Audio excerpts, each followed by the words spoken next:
Well, thank you very much. It's a beautiful Sunday in Scotland, and we thought we could cut things short and certainly travel distance, right, by having our meeting here. So we discuss options, and it's an honor to have the President of the European Union with us. Ursula has been really done a terrific job for them, not for us, but she's done a great job for them. And she's highly respected by us also. And we look forward to talking to see if we can do something.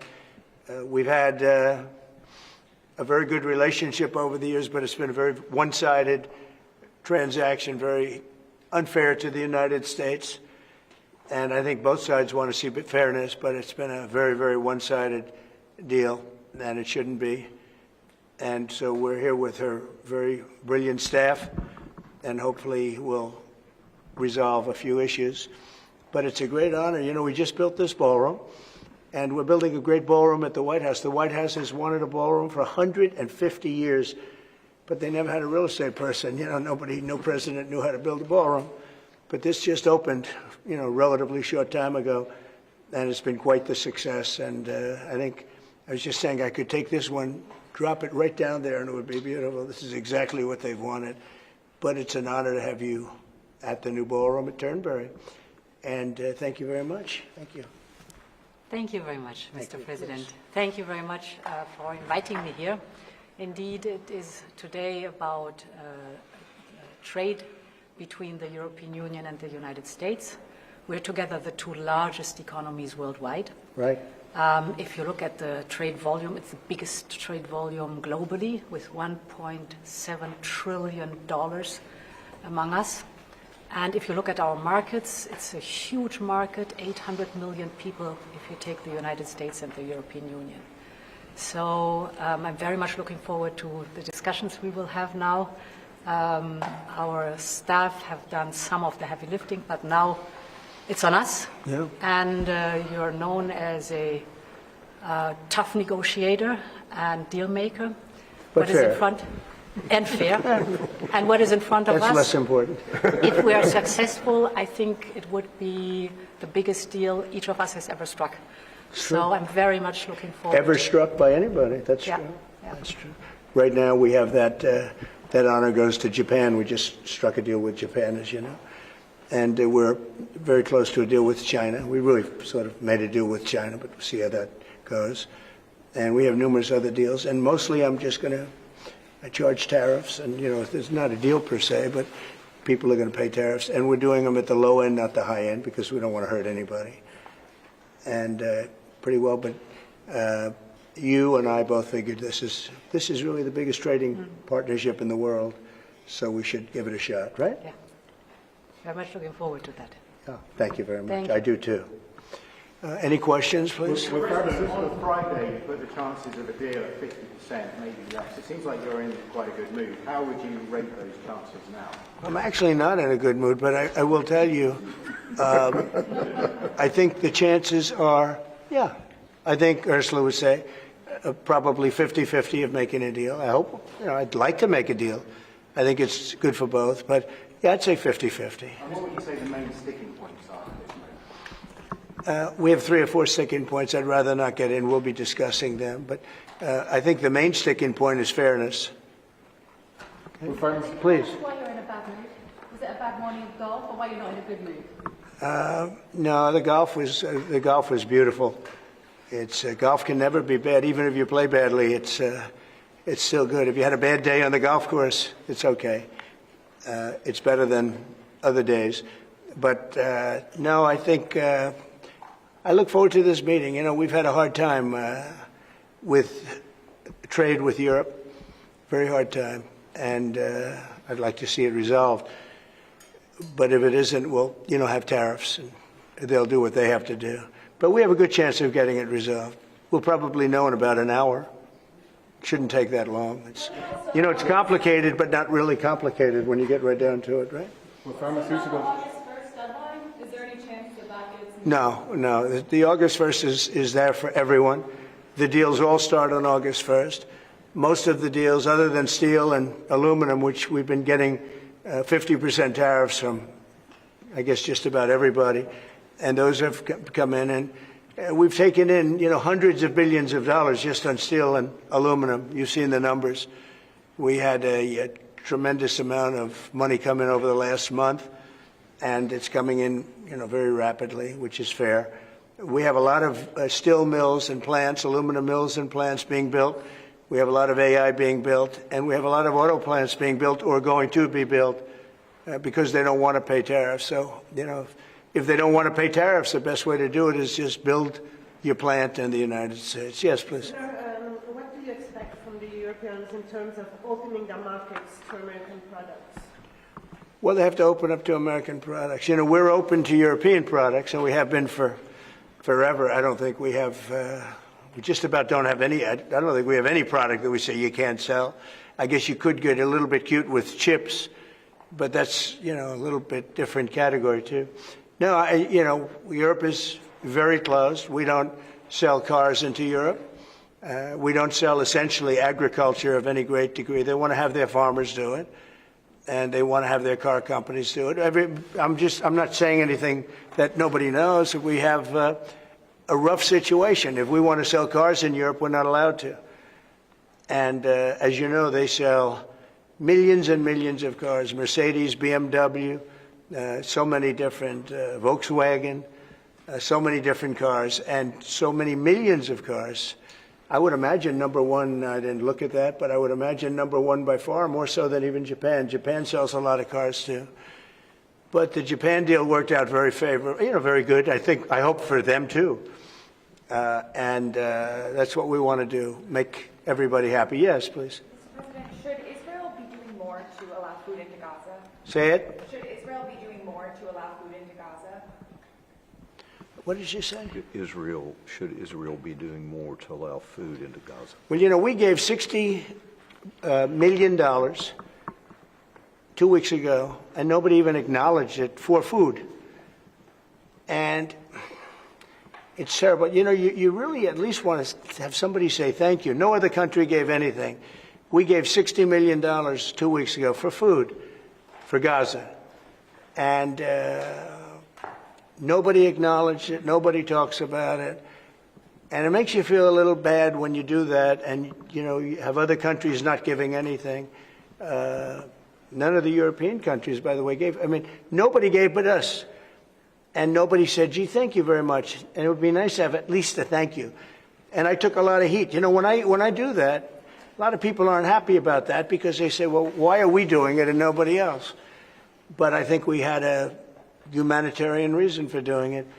What's going to happen? I don't know. I can tell you that Hamas, as I said would happen, at the end, we've gotten back a lot of hostages, a tremendous number of hostages, most of them. Now we have dead hostages, and the mothers want them back, and we have 20 people approximately, but that are living. But we have a lot of bodies, and the parents want those bodies as much as they would want their child if that child were alive. I met with parents it was so sad. Sir, please get my son back. How is your son doing? Well, he's dead, but they have his body. And it's so important. It's more important. It's almost like more, but it's as important as if the child were living. These people were, they're devastated. And I said, when you get it down to a certain number, you're not going to be able to make a deal with Hamas. Because once they give them up, then they feel that that's going to be the end of them. And what I said is exactly true. They had a routine discussion the other day, and all of a sudden they hardened up. They don't want to give them back. And so Israel's going to have to make a decision. I know what I do, but I don't think it's appropriate that I say, but Israel's going to have to make a decision. Mr. President, when you were in the Middle East, you talked about the images coming out of Gaza and the starving kids. Those images are still going. Many of them are much worse. Thinner children, starving. What do you see or feel when you look at those images today? Well, it's terrible. When I see the children, and when I see, especially over the last couple of weeks, and people are stealing the food, they're stealing the money for the food, they're stealing weapons, they're stealing everything. It's a mess. That whole place is a mess. the Gaza Strip, was given many years ago so that they could have peace. That didn't work out too well. When Israel gave that up, whoever was the prime minister at the time, who I know who it was, but it was not exactly a very clever thing to do, because that was given so that they finally have peace, and it's actually made the situation worse. But we'll see what happens. I think Iran is acting up. I think that we have a lot of people we have Venezuela acting up in a different way. They continue to send people that we rebuff to our border. They continue to send drugs into our country. Venezuela, they've been very nasty, and we can't let that happen. But we have other countries too. We do have, and this is just getting a little off subject, but we have now the safest border we've ever had. And I think in many respects we probably have the most successful, and I say it all the time, every leader, when I went to NATO the other day, every leader said, you have the hottest country in the world. We have the hottest country in the world now. We're taking in hundreds of billions of dollars. We have the highest stock market we've ever had. We have the best numbers we've ever had. But we have hundreds of billions of dollars pouring into our country. And I think it's the hottest. And by the way, 1 year ago, our country was dead. We had a dead country because of an incompetent president and incompetent Democrats. All they know how to do is talk and think about conspiracy theories and nonsense. If they'd waste their time talking about America being great again, it would be so much nicer, so much easier, be very successful. But we were a dead country, and now we have the hottest country anywhere in the world. Yeah, any other questions? President Trump, on this particular deal, if you manage to do a deal today, will that be the end of the matter, or could there be more tariffs coming, particularly on pharmaceuticals? No, if we do a deal today with the European Union, that will be the end of it. Yeah, we'll go, I guess, a number of years at least before we have to even discuss it again. No, that would be the end of it. And this is the biggest deal. People don't realize this is bigger than any other deal. We have great countries. I'm familiar with many of them. So are you. And this is really the biggest deal. This is I guess we're the biggest out there, and they're the second. And when we come together, this will be the biggest deal. If that happens, and it could happen, should happen. Okay? Thank you. Will pharmaceuticals be part of today's? No, it won't. Pharmaceuticals will be, could be, we'll do something, but basically pharmaceuticals won't be part of it because we have to have them made in the United States, and we want them made in the United States. And I think it's easy to say, and I think it's important to say pharmaceuticals are very special. We can't be in a position where we're relying on other countries. Now, Europe is going to make pharmaceuticals, drugs, and everything else for us too, a lot, but we're going to have also our own. A question for President von der Leyen, please. Yes. Can you give your assessment of what you feel the chances are of the deal? The President just talked about a 50-50 chance, and the biggest obstacle being fairness. What would you say are those things for you? I think the President is right. We have a 50 to 50% chance to strike a deal. And indeed, it is about rebalancing. So you can call it fairness, you can call it rebalancing. We have a surplus, the United States has a deficit, and we have to rebalance it. We have an excellent trade relation. It's a huge volume of trade that we have together. So we will make it more sustainable. Mr. Trump, can you do better than a 15% tariff rate for the EU? Better meaning lower? Yeah. No. Mr. President, to return to Gaza, you're going to meet the British Prime Minister tomorrow. He's going to ask you to consider again peace talks between Israel and Hamas. Are you now saying there is no point in trying to... Well, we're meeting about a lot of things. We have our trade deal, and it's been a great deal. It's good for them and good for us, I think. The UK is very happy.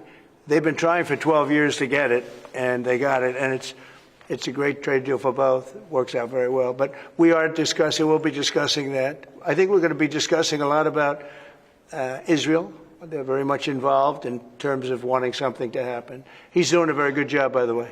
Also on Gaza, sir, did you speak with Prime Minister Netanyahu this weekend about getting more aid into Gaza?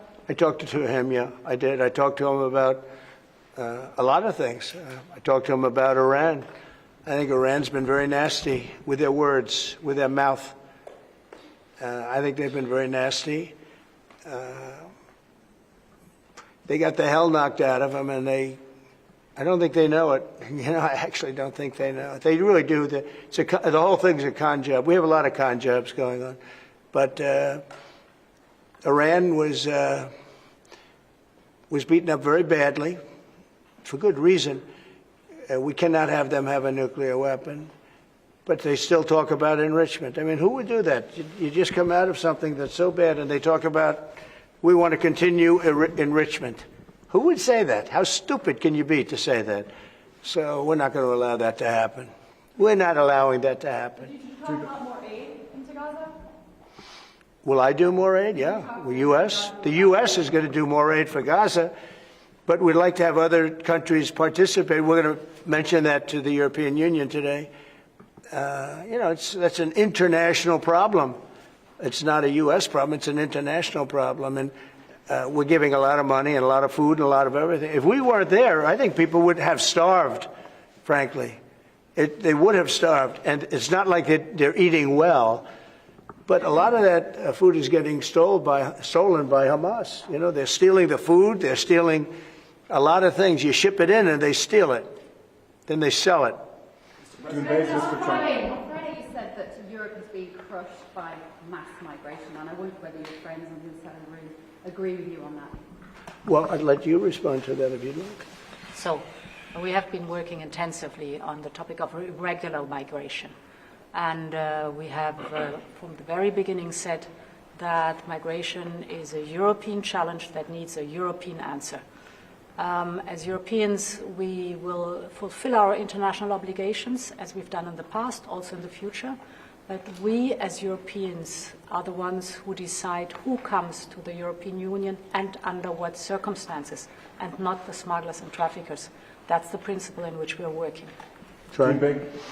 I will say this, they did ask me when I got off the plane, immigration, Europe has a tremendous problem, and we do too, but we've sealed our borders. We have nobody coming in, and we have hundreds of thousands of people being taken out, and the bad ones first, and I think we're doing a very good job of that. But it literally registered 0 people last month. You probably saw that, nobody.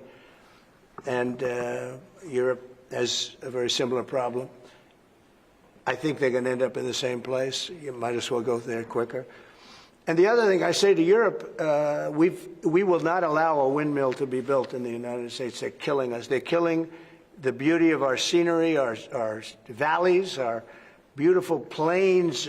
And I'm not talking about airplanes. I'm talking about beautiful plains, beautiful areas in the United States. And you look up, and you see windmills all over the place. It's a horrible thing. It's the most expensive form of energy. It's no good. They're made in China, almost all of them. When they start to rust and rot in 8 years, you can't really turn them off. You can't bury them. They won't let you bury the propellers, the props, because there's a certain type of fiber that doesn't go well with the land. That's what they say. The environmentalists say you can't bury them because the fiber doesn't go well with the land. In other words, if you bury it, it will harm our soil. The whole thing is a con job. It's very expensive. And in all fairness, Germany tried it, and wind doesn't work. You need subsidy for wind, and energy should not need subsidy. With energy, you make money. You don't lose money. But more important than that is it ruins the landscape. It kills the birds. They're noisy. You have a certain place in the Massachusetts area that over the last 20 years had 1 or 2 whales wash ashore, and over the last short period of time, they had 18, okay? Because it's driving them loco. It's driving them crazy. Now, windmills will not come. It's not going to happen in the United States, and it's very expensive, and I would love to see. Today I'm playing the best course, I think, in the world, Turnberry. Even though I own it, it's probably the best course in the world, right? And I look over the horizon and I see 9 windmills. It's like right at the end of the 18th. I said, isn't that a shame? What a shame. You have the same thing all over Europe in particular. You have windmills all over the place. Some of the countries prohibit it, but people ought to know that these windmills are very destructive. environmentally unsound, just the exact opposite. Because the environmentalists, they're not really environmentalists, they're political hacks. These are people that, they almost want to harm the country. But you look at these beautiful landscapes all over the world. Many countries have gotten smart. They will not allow it. They will not. It's the worst form of energy, the most expensive form of energy. But windmills should not be allowed. Okay. Cambodia and Thailand. You spoke to leaders of both countries. I did. Are they doing enough to stop the fight? I hope so. You're talking about Cambodia and Thailand? So I had an interesting time. We're dealing with Thailand, and we do a lot of trade with Thailand and with Cambodia. And yet, I'm reading that they're killing each other, they're fighting, they're in a war. And I say, this should be an easy one for me, because I've settled with India and Pakistan, and Serbia and Kosovo was going at it, but they have for a long time, in all fairness, you know about that. And others, the Congo, and what's gone on there. That's been a horrible thing with Rwanda. That's been a horrible thing. 31 years, 7 million, 8 million people killed. Machetes all over the place. It's a terrible thing. We got that one solved. We did 5 of them. And I was saying, we have a trade deal. We were working on another. We finalized another trade deal yesterday. And I asked my people, I said, how are we doing with Cambodia and how are we doing with Thailand? And they said they're going to be coming in at some point to talk. I said, well, let's call them right now. So I called the prime ministers of each. And I said, we're not going to make a trade deal unless you settle the war. A lot of people are killed, that in a short period of time. The border, they're fighting pretty like wild. And I spoke to both of the prime ministers, and I think by the time I got off, I think they want to settle now. I know they're meeting today or tomorrow, and we're going to work with them. Marco Rubio's working with them also, his people, and him. I think we're going to get that. That would be a great thing, but that would have turned out to be a bad one. And I will tell you, India and Pakistan, they were really getting ready to go at it. So getting those things settled, if I can do it, and if I can use trade to do that, it's my honor. But I had great talks with 2 very good people that they both really would like to make a deal. So we'll see what happens. Okay, how about 1 more, 2 more? Mr. President, Europe's now spending a lot more on defence thanks to you. Does that They mean are. Should they get a fairer deal on trade and exchange? Well, they're spending a lot on defense, but we're spending a lot more. And we've been very generous to NATO for many, many years. And but we had a terrific meeting with NATO. I'd love to do as well. We had a meeting where they put up 5% instead of 2%, and they're going to pay it instead of not paying, because many people didn't pay the 2% or anywhere near it, and the 2% was too low. And we're going to be sending now military equipment and other equipment to NATO, and they'll be doing what they want, but I guess for the most part working with Ukraine. But we had a fantastic meeting. I guess it's now almost 4 weeks ago. One of the best meetings they've ever had at NATO, and the spirit and the coming together was incredible. And I stood and I listened to almost 30 speeches. That was a lot. And I was really late, and I had to leave, but I didn't want to leave before those last 10 spoke, because they go home and they tell their wife, Trump left. And they were so nice to the United States. They were all mentioning the United States, and me, but they were mentioning the United States to be here. It's such an honor, et cetera. And I thought it would have been inappropriate. But I did stay. It was very hard, because I was extremely late for something else that was, pretty important. And we had a tremendous NATO meeting. I'm sure you heard that too. Yep. It was great. There's some great people that you deal with on 2 fronts, right? But you deal with on primarily the trade front. But I will tell you, they came together, and the relationship is really good. That was it's an interesting question, because you probably have reported it that way.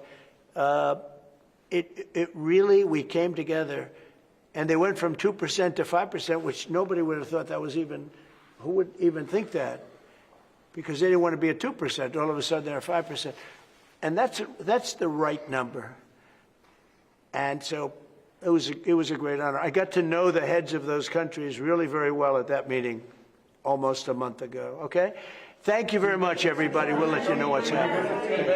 Will you be visiting your Irish golf course anytime soon, Doonbeg? I will. I love Doonbeg. I'll go. It's not in the strip, but I'll go soon. Okay? Thank you very much. Thank you. Thanks, guys.